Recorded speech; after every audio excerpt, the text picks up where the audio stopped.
International marketing and branding speaker and best-selling author David Aker brings his high energy and content-rich signature presentations to audiences across the world. Known as the visibility coach, marketing speaker David shows business owners and entrepreneurs how to craft and promote a truly remarkable brand identity. He joins us today, and it's our pleasure to present Prasad Sangameshwaran, editor etbrandequity.com, in conversation with David Aker, international motivational speaker.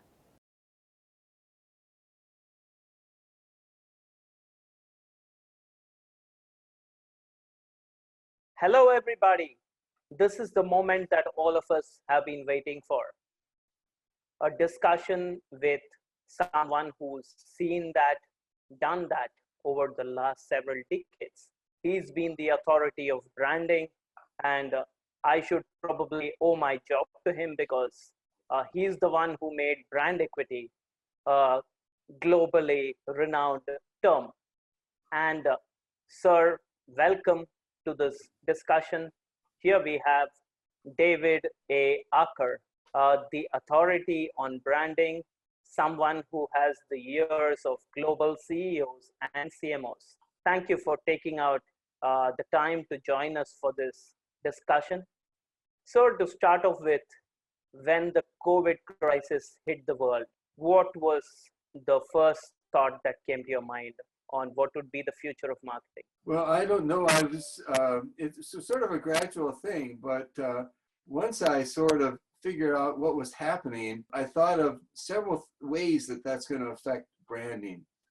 And at the top of the list was the whole concept of a higher purpose. And what I observed is that people now had extra time, and they started to think about really the important questions of life. What's the meaning of life? And what's the meaning of my job? Why do I come to work? Why is my company is in existence? Is it just to make money? Is it just to increase sales and profits? I want more than that. And there's also another thing that I think happened, and that is the inequality in the world became much more visible. I mean, everybody knew about it. Everybody was concerned about it, but now it became much worse and much more visible. The people in the world, some of them are struggling for food, for housing, and you see the impact of the absence of access to medical care, and the effects of global warming now is just more and more severe. And in hot places, people have to get inside where there's air conditioning. In cold places, they have to get inside where there's heat. And that makes the pandemic worse. And so I think that the trend that has been there for some decades toward firms having a higher purpose to mean something more than making money is really accelerated. And I think that there's no argument anymore as to whether an organization needs that. That argument is now over. And so you need a higher purpose. It can be an offering-driven higher purpose, like we make insanely great products, or we inspire children to be the builders of tomorrow, like Lego has. But it also, the value of a social higher purpose or an environmental higher purpose has become much greater. And you have things like Lifebuoy with Help a Child Reach 5, and Patagonia with their interest in creating clothing that conserves water and getting people to reuse clothing, to repair clothing, and to recycle clothing is more and more companies want to be like Lifebuoy and Patagonia. Dave, you spoke about, now companies looking at measuring their investments in purpose. So will ROP be the parameter going forward, the return on purpose? Yes and no. I think there needs to be much more effort on measurement, because in any organization, what you measure corresponds to what you do. And Right. So measurement is important, and also it's going to be really important to justify spending resources in this direction. And so, yeah, people are going to need to measure. But on the other hand, some of this is impossible to measure. Right. It gets back into how do you measure the ROI of a brand, and or hiring good people, or any other intangible. It becomes very difficult, and you run into the danger of overemphasizing short-term measures, especially short-term financials. And when you do that, you sort of destroy what you're trying to create. And so the answer is yes, you want to measure as much as you can. You want to drive that measurement toward ROI. You want to do things like, Lifebuoy created 3 videos that generated 44 million views around their Help a Child Reach 5 program. And you can translate that into dollars. How much would it cost in advertising to create that much energy and that much visibility? So that can be translated to an ROI type of measurement, but at the end of the day, there's going to be a limit as to how much you can quantify it. And you really have to do what you do with brands and say that conceptually, our strategy really demands this. And that's why we do it. And we can see that if we remove this from the strategy will fail. And so there has to be a conceptual strategic logic to it as well. True. Brings us to the next question is that, 30 years back or so, when you started, looking at this entire way marketing would move forward, would you have seen this coming? So basically, did the prophet see this coming? The higher purpose, you mean? The higher purpose, the evolution in marketing, the speed at which change has affected us, all these put together. Yes, I think that all these trends that we're seeing in this coronavirus age are trends that have been existing for several decades. They just now are accelerating. Right. And instead of taking 2 more decades to reach their pinnacle, they're doing that in just a few years. Right. And so we're starting to see not only it happen faster, but we're sort of seeing that there's an endpoint that's more meaningful than we had thought. Many a times we feel that middle management is really convinced that they need to take the right steps, take the long-term measures in terms of building the strong foundation for a brand. But they often say that it's the pressure from the board, which is why they have to look at these short-term steps. Q on Q, some say, has actually kind of come down to day on day now. Are these pressures, are boards realizing that they need to be more patient in times like these? So even the investor community is more aware, and the percentage of investor decisions that are based on environmental or social higher purpose is much higher than it has been. It's grown extraordinarily well. And if the investors care, then the board will have a better incentive to care. And it's also the case that across the world, especially in Europe, there are government regulations that say that the board explicitly has to take into account other stakeholders than shareholders. So the boards in some areas, like in America for what we call Corporation B, which is a special kind of corporation that qualifies, and in the UK and elsewhere, the government has said you must take into account the other stakeholders. As consumers stay locked up in homes for prolonged periods, which are the brands that are actually making the strong human connections during these challenging times? What are some interesting examples that you could cite? The concept of brand community becomes even more important.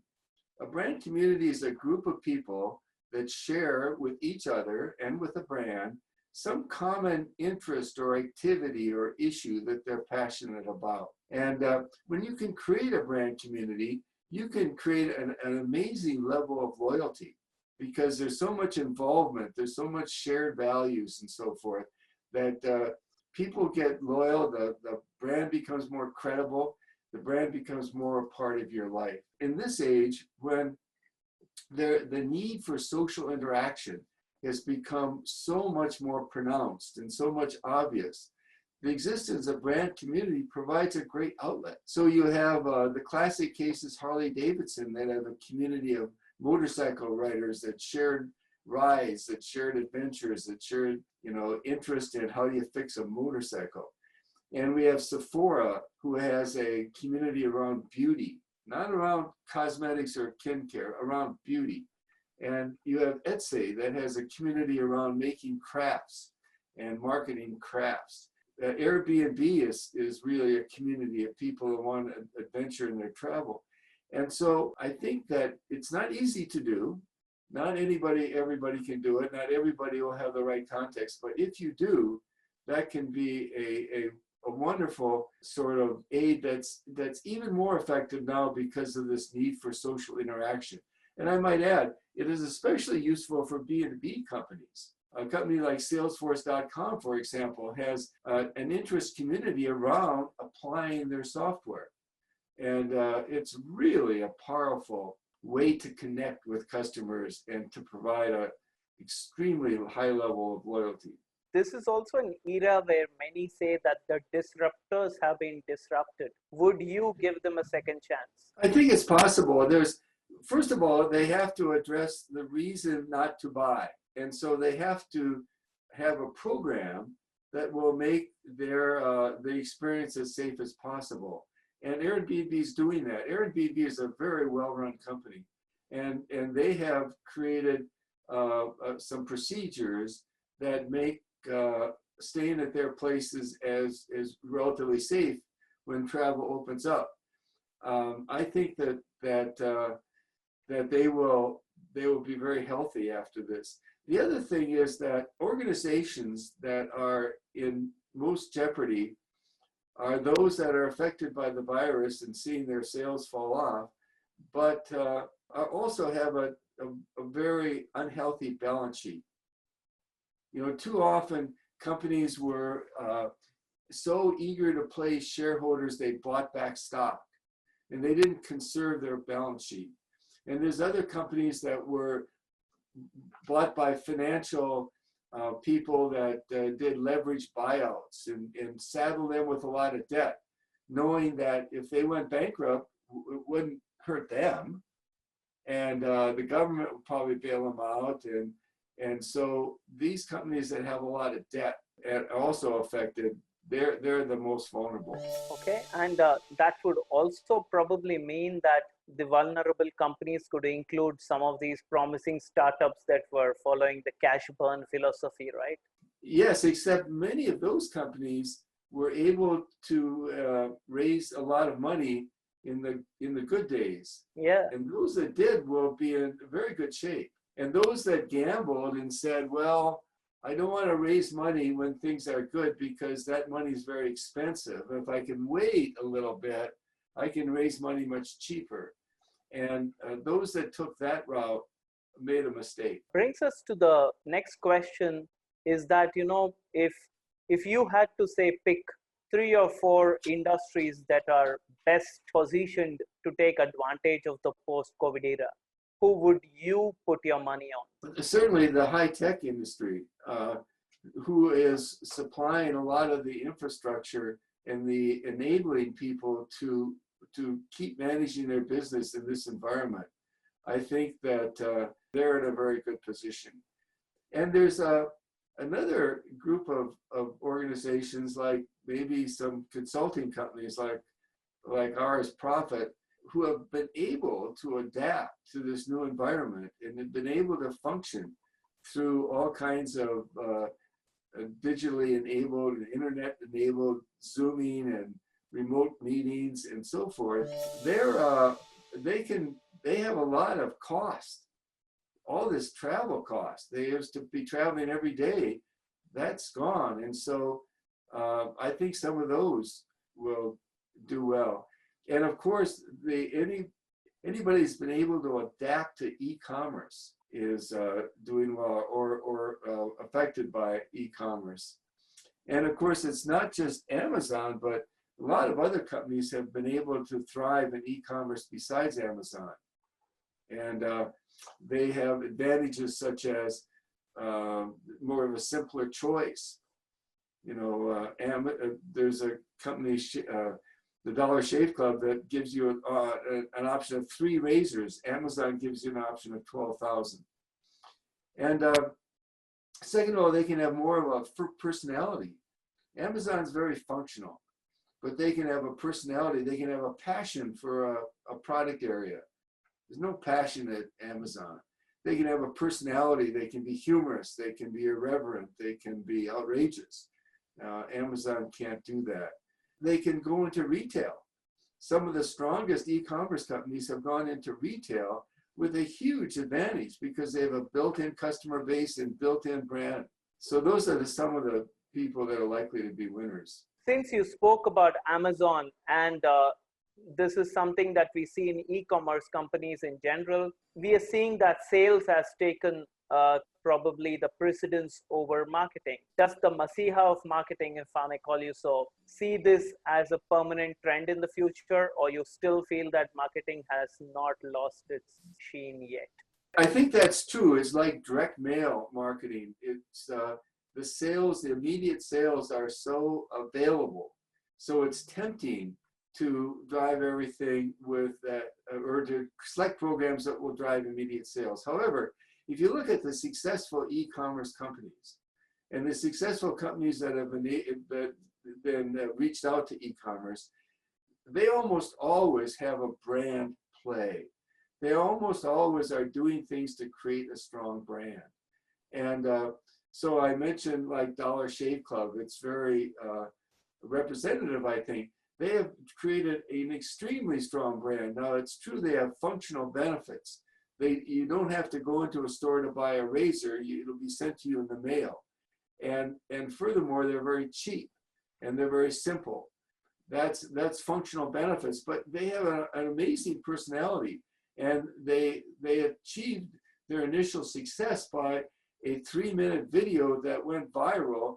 In 2 days, they got 12,000 subscribers, and it was very humorous. It was very outrageous. It was very irreverent. And it created a personality and a brand they followed through on. When you get your razors in the mail, you get a little booklet that's full of really quirky, humorous, interesting little stories that you can read. And again, it's very much on brand. You have an e-commerce brand like Casper, the mattress company, and they're all about sleep. If you go to a mattress retailer, they're just interested in explaining to you how cheap their mattress is. But this e-commerce brand is about sleep, and it's a higher purpose, and that really differentiates them, provides them credibility. It provides them reassurance that this company knows what they're doing. So I think that the successful companies are more likely to be have something in their brand beyond functional benefits. Also, we've seen a lot of probably job cuts or pay cuts all over the world. So to keep the morale high of the employees, what would the role of branding be? You know, you have to, I always challenge companies to ask their employees, what does your firm stand for? And do you care? And if they can't answer those 2 questions, then there's a problem with culture, there's a problem with morale, there's a problem with communicating the brand. And if that's not resolved, then most business strategies will falter. Okay, and if Steve Jobs were alive today, would he have been more empathetic in a post-COVID era towards his employees, or would he have been equally demanding?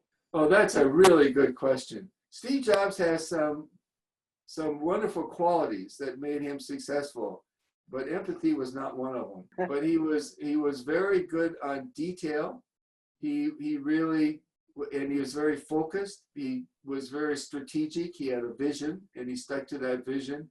And he was had a higher purpose. He wanted to create insanely great products, and that drove his success.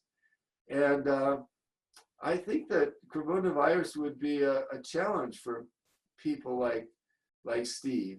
And he probably wouldn't be the best CEO for Apple in this context. I think that Tim Cook is probably better suited in this context. Are we going to see the rise of more empathetic brands as we move ahead? And are we going to see, a lot of these fun brands? I don't want to take names for obvious reasons, but are we going to see fun brands try to cut down on their fun element and look at being a little more serious, at least in the short to mid-term? Because consumers have gone through a lot. They have to be sensitive, but I don't think they have to lose their sense of humor. But maybe they have to adapt a bit. The concept of trust and authenticity and substance has always been important, but it's even more important now. I think that you have to be extra careful that you don't come off as being phony. You don't come off as selling. Don't come off as focusing only on yourself and your sales, but that you're talking to the customer and you're concerned with what they are interested in. So two things I think that implies. One is you need to have substance behind what you say. Again, when it comes back, we have, brand say versus brand do. Well, we want to have brands that actually do something, that have substance, have programs. The second of all is that it brings to mind one of my favorite topics, which is the use of stories in communication. And it's very important that organizations consider communicating using stories, because stories get attention, stories get remembered, stories are not counter-argued. They're not skeptical about stories, they're just locked in. So if you tell a story about Haier, the appliance manufacturer, now the #1 in the world, who in the late 80s was a failing small Chinese company, and the new CEO came in and was confronted by a customer with a defective appliance and said, "Let's go to the warehouse, we'll find you a new one." And 70% of the appliances in the warehouse were defective, and he took them on the floor and had his employees destroy them with a sledgehammer. Well, that story, 35 years later, still sort of supports one of the key values of Haier. And finally, if you had to leave marketers with one thought that they should follow in their everyday lives, it should be in the soft board right in front of them. What would that thought be?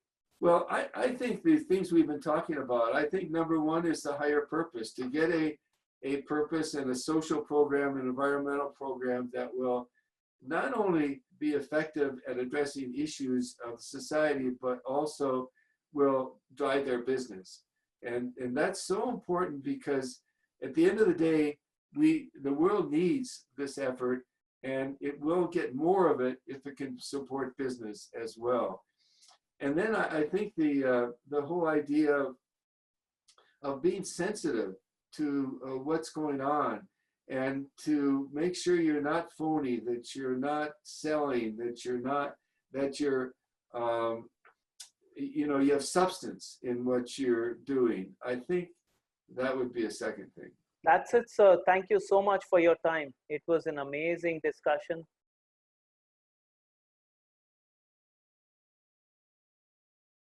Thank you so much for sharing your insights. And ladies and gentlemen, we ask that you keep visiting our resource center for downloading various informative and incredibly valuable assets, and also visit our help center in the lobby for any queries that you may have. Do keep an eye on the leaderboard, of course, to discover and monitor your overall score.